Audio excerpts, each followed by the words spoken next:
Yes, hello. Magandang gabi po sa inyo lahat. Ito po si Spunky T. Nagsisimula ngayon ang bagong diskusyon tungkol sa paglalaro ng ating locomotives, yung tinatawag na ATS in short. So, I'm gonna bring you few tips and concerns about regarding the keys or a key button na surprisingly na pwede nyo magamit in the future. So, ini-encourage ko yung mga manlalaro na ang ginagamit ay keyboard lamang at wala silang mga steering wheels and pedals na ginagamit, and doon na mas mga gumagamit ng mga wheels and then pedals. So pwede nyo naman itong i-copy o baka sa next future pwede nyo magamit. Tara, punta tayo dun sa menu so para makita natin yung key control buttons.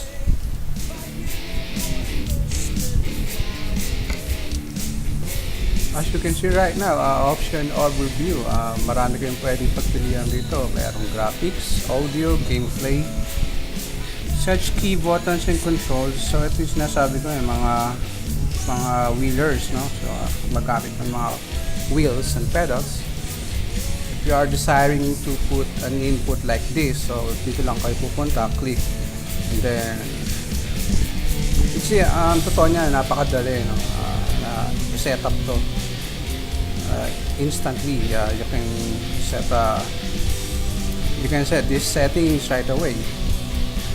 Then dito naman sa key button, so dito tayo pupunta kasi ito yung discussion for today or for tonight, I'm sorry. The key buttons here, and you can see my little few buttons. Actually napaka-konti lang yan, no? Ito lang yung mga bagay na ginagamit ko.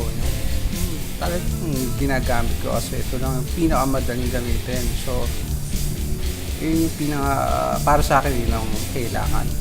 So, kung other player, if like this, if you not like this setting, so you can give a go. So, sa keyboards, usually, di ba, on throttle, we are playing some other games like RPG or FPS like that. Napaka-basic ang WDAS keys. And then, kung speed ang pinag-uusapan, you're playing car, something like that. And when you're talking about speed, Q and E is our speed, and Q is for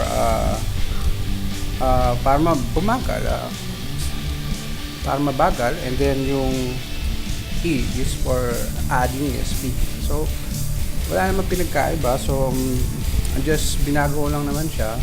Makikita nyo rito at yung mga function key niya, so meron tayong primary and secondary. So ang purpose ng secondary, kung halimbawa meron kayong primary key, syempre mga kamay natin, mga fingertips natin napapagod. So you can transfer the control is either your right hand to the right portion of your keyboard. So pwede kayo mamili doon. But as you can see, W and my secondary key is End. So you can see that End key to the right portion of your keyboard. So katabi lang siya ng numlock, and so makikita mo siya nasa upper portion siya ng left or right keys. So that's my throttle, the End key, my secondary. So pag pagod yung kamay ko, pwede ko magamit yung kanan. So mas madali. There are comfort things I always consider pag pagod ang mga kamay, nakangawit. And then yung ang default nitong brake and reverse is S, so I use space, and then I don't use any key, primary secondary key. So ang my brake is Okay, so kung makapansin nyo, there's a lot of changes from default, and then I use custom para mapadali yung paces and then maneuvering ng ating locomotive. So I like the steering here. As you can see, I use steering key as secondary is A or D. Pwede na mailipat to. So before kasi may ginamit akong KDP, so parang komplikado. There's a complex between them, so I change it into no key at all. So the shift, ito yung gear mo ito yung shift So pagka gusto mo magtaas ng shift, what do you call this? When you decide, kasi yung automatic kasi, when you speeding up and you're moving down the road, and then you push W, there's no need for you to have a shift, because shift option is in your controls or in your gameplay. Sorry, we got to gameplay.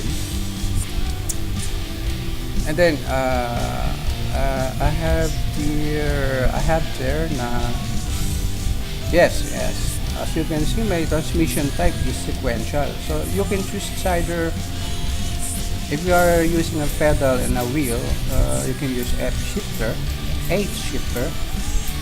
and if you want to move your locomotive, something like that, use simple automatic. Wheel and simple automatic, they are both same, and I used it before, so for me it's very confusing, and I think this is recommended for the new gamers, using this kind of shift. And then of course, pag tumatagal ka sa gaming na sa nilalaro mo o sa gaming, well, natututo at nagiging nasasanay ka na sa nakagawian. So I use sequential for more interactive and more thrilling. So I use it. When using sequential, just keep in mind na you just trying to implicate na parang you driving your own car, because sometimes like today, we have a manual transmission and what you call this, automatic transmission. So something like that, parang halos kaparehas lang din. So pinagkaiba nga lang where this is simulation, so same. So you can feel the engines rolling, and you can feel basta kakaiba yung ambience, so you will feel the difference between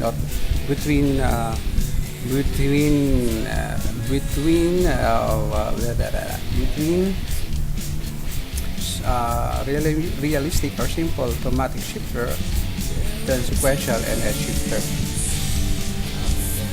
And then we go back to our keys, okay, now on the key button, and then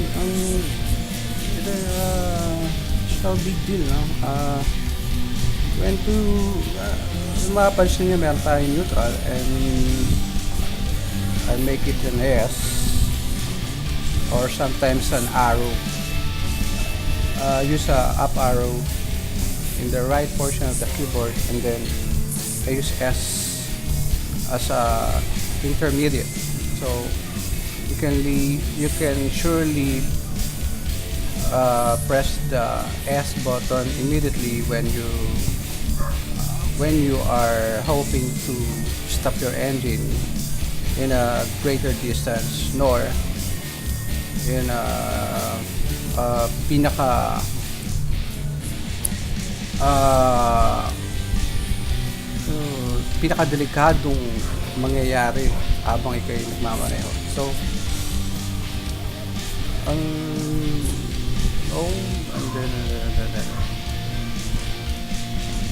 and then my brakes reverse, and then my shift is home, and then my secondary shift is a left button.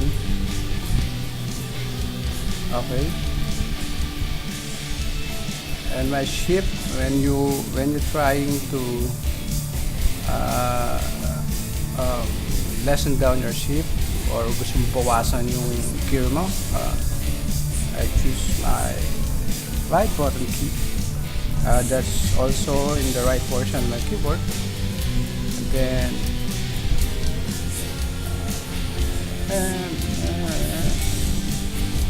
and my start-stop engine is always key. This is the default also. My parking brake is the default. And engine brake is a default button. So you can either use engine brake as well immediately when you are struggling in speed. Using this P button will immediately stop your truck. Okay, and then we have two kinds of air brake. One coming from the trailer, and my secondary I put the right control because every time I speed up, I wanted to brake more efficiently, both using my default brake and my secondary brake. So napakabilis, no? Parang maibe-brake mo siya agad in instant. Except sometimes your internet connections get jammed, hindi gumagana ng mabuti. Biglang pumapasok yung speed. Sorry about that. Biglang pumapasok yung speed.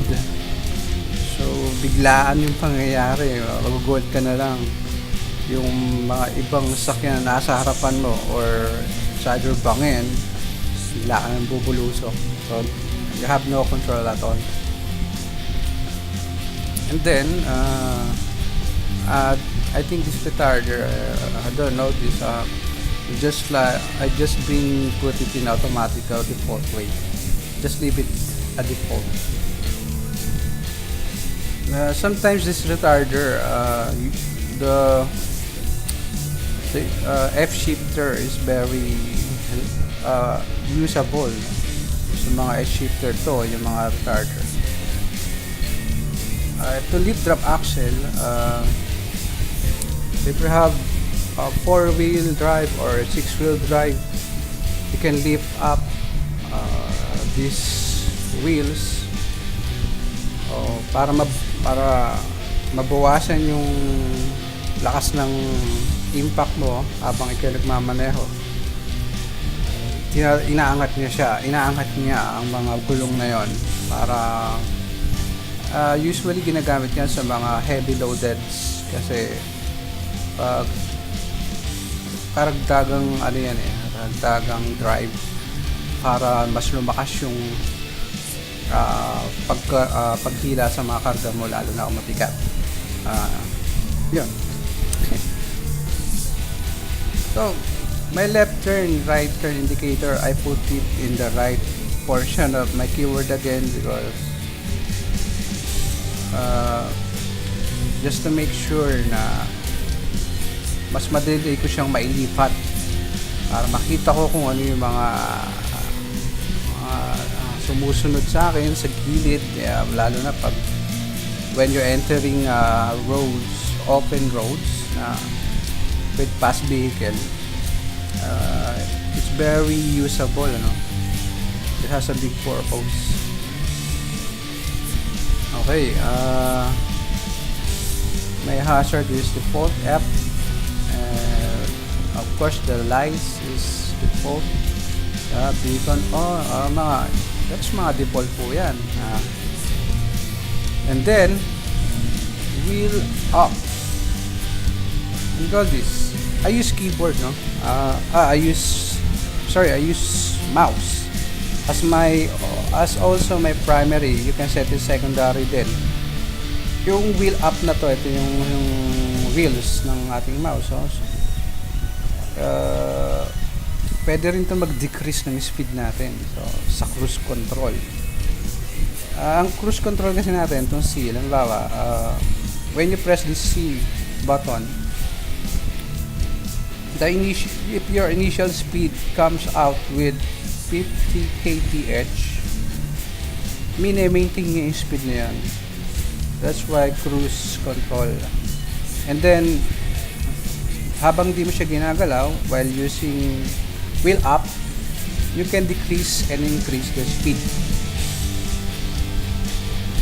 If you brake it, if you have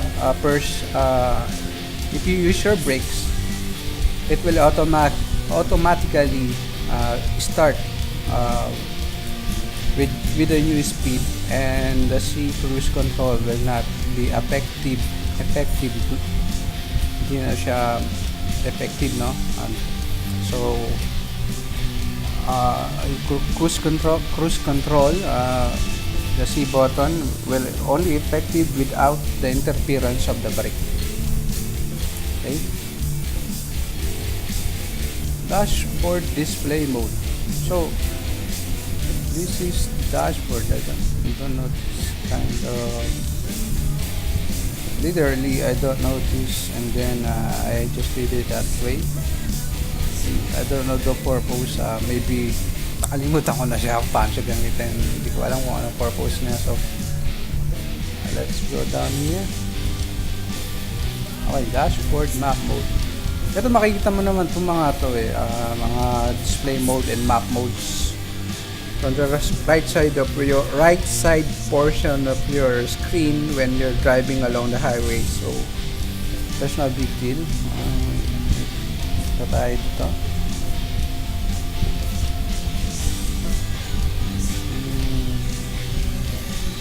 Okay, camera rotation, no? Ito pinaka mabisang paraan din daw para mabilis kayong maka switch into intersections, lalo na sa mga crossroads with high speed vehicle, no? Mabilis mo silang makikita.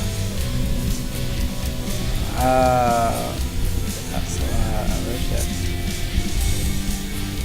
Using look left, if you press this button left, malapit po yun sa number key, no? Number pad key. If you press that, sinusum niya yung left side mo until the end of the side of portion of your truck. You can see that instantly. And if you press the right button, you can only see, if you're inside the cabin, you can see the back of your trucks and inside your side mirror from the right. Yeah. And the most important usage of this look left, look right key button is when you turn your camera on outside in your locomotives, and then pressing these buttons, it will rotate. You will see the beauty and the movement of your vehicle with loads 360 degrees. So it will encircle your view or your camera into whatever you wish to turn. Very effective and efficient using this kind of button para mas madali yung makita mga kasalubong, and then yung bigla, minsan kasi sometimes biglang may sumusulpot na vehicle not knowing hindi siya visible sa mga mirrors. Ayan. Yes, interior look down, page down. Yes, side mirror to eh. Mas madali mo siyang pag when using this interior look right and left, ibig sabihin nasa loob ka ng cabin yan, hindi mo na siya kailangang instantly pag pinindot mo yan yung button na yan. If you set up a button for this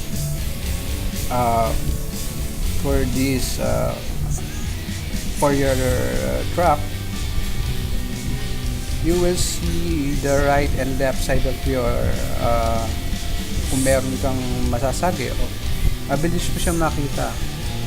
If you using your mouse to rotate, napaka risky kasi magugulo yung yung focus mo in both direction, both left and right. But if you use this key, it's easy for you to build, move forward, or even looking beyond the right or left side of your kung gusto mo siyang idaan para wala kang masagi o mabangga. Yeah, tama yan. And then okay, number 8. So I cannot discuss this more view na pwede nyo gamitin. Oh, wait, I use this kind of button. Wait, where is that? Right down, yes. Where did I put that?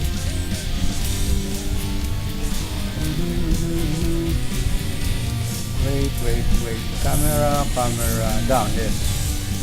On-wheel camera, very effective. This very effective, sorry. I always use this in all scenarios because when you press this button, you will see your wheel, left side of your wheel, so you can determine if you're stepping out of the line, lalo na sa mga lines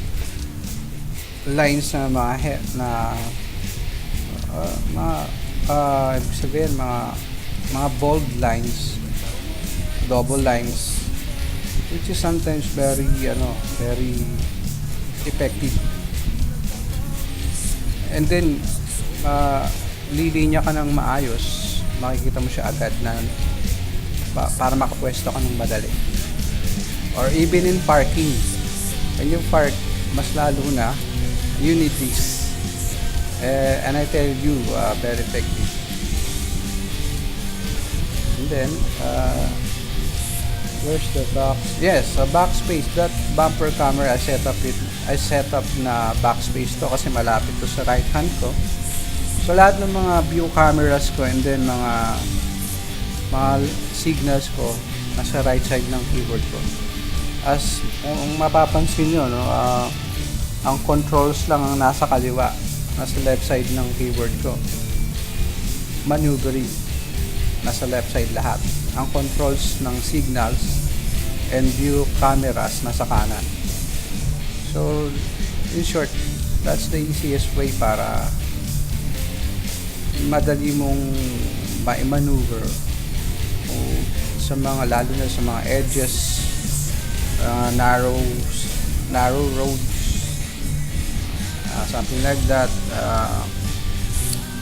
paahon, and then mga, especially pag galing ko sa mga matataas na lugar, and then you're speeding up, and then sometimes vehicle biglaan na lang bumubulo sa harap mo, and then suddenly di mo makontrol, and then bangga.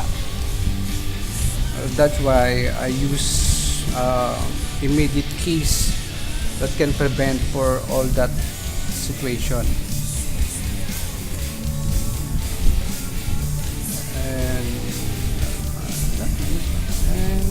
yun. So yun, ayun yung mga basic lang na ginagamit ko. So some other keys hindi ko na siya nagamit. So usually makikita mo siya sa mga defaults. Whereas pinalitan ko siya, yun yung mga bagay na pinakamadali at kailangan para magamit mo sa mga turns and then mga pinakamahirap na curves, lalo na pag merong load na mabibigat ang karga ng iyong low coherence. That's right. So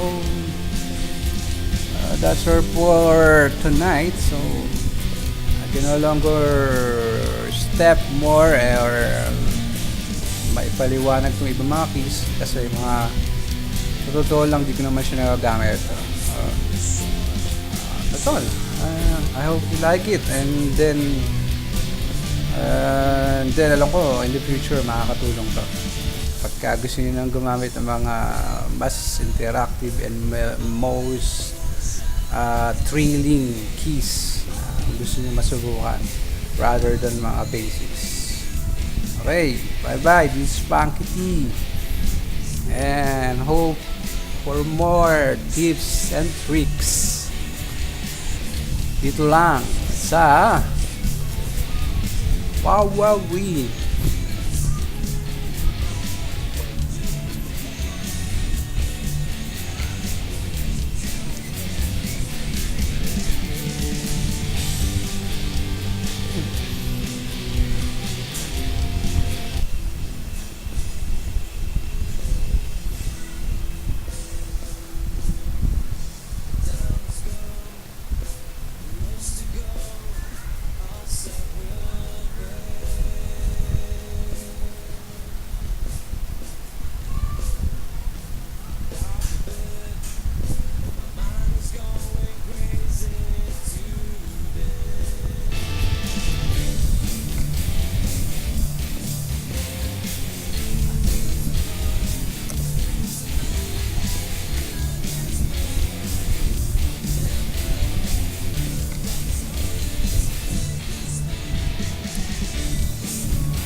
Here now, so we got first test of this called this video streaming made by my own with my very first